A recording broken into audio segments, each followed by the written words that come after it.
Welcome back to another episode of our Bible Summary series as we continue promoting the things of God. Today we're exploring Genesis chapter 18, a chapter rich with divine encounters, hospitality, laughter, and intercession.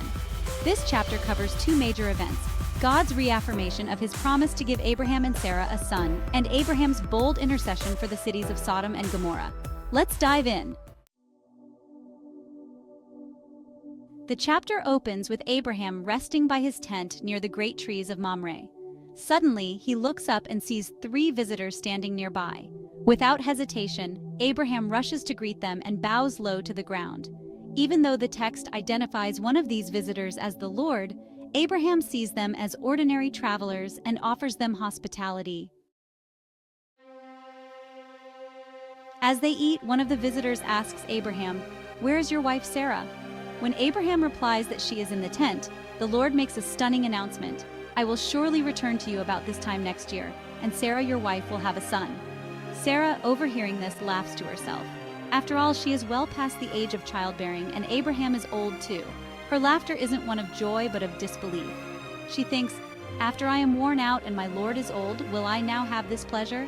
The Lord responds by confronting Sarah's doubt. He asks, "Why did Sarah laugh and say, 'Will I really have a child now that I am old?' Is anything too hard for the Lord?" This moment highlights God's power to bring life out of impossibility. Sarah, embarrassed, denies that she laughed, but God gently responds, "Yes, you did laugh." God reaffirms his promise that Sarah will bear a son, and that son will be named Isaac, which fittingly means laughter. This exchange between God and Sarah underscores a key theme: nothing is too difficult for God. Even when our faith falters, God remains faithful to his promises. After the meal, the three visitors rise to leave and head toward the city of Sodom. As they depart, the Lord contemplates whether to reveal his plans to Abraham.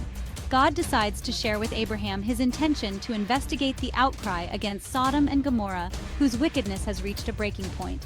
God reveals that he plans to destroy Sodom and Gomorrah if their wickedness is confirmed. These cities have become infamous for their corruption and sin, and their outcry has reached God's ears. But Abraham, knowing his nephew Lot lives in Sodom, is deeply troubled by this news. In one of the Bible's most powerful examples of intercession, Abraham approaches God and asks, "Will you sweep away the righteous with the wicked?" He pleads with God, asking whether he would spare the city if 50 righteous people could be found there. God agrees to Abraham's request, but Abraham continues to press further. With humility, he asks if God would still spare the city for the sake of 45, then 40, then 30, 20, and finally 10 righteous people.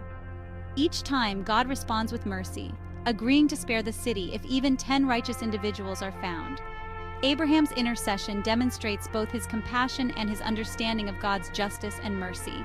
He knows that God is righteous, but he also dares to ask for mercy. This exchange reveals the depth of God's patience and his willingness to listen to the prayers of his people. Genesis 18 is a chapter filled with significant lessons. Abraham's hospitality teaches us the importance of welcoming others, not knowing when we might encounter God in the ordinary moments of life. Sarah's laughter reminds us of human doubt, but also of God's power to fulfill his promises, no matter how impossible they may seem. Abraham's bold intercession for Sodom shows the power of prayer and the heart of a person who cares deeply for others. It also reveals God's justice. He will not ignore sin. But it highlights his mercy as well. Even in judgment, God listens to the cries of the righteous.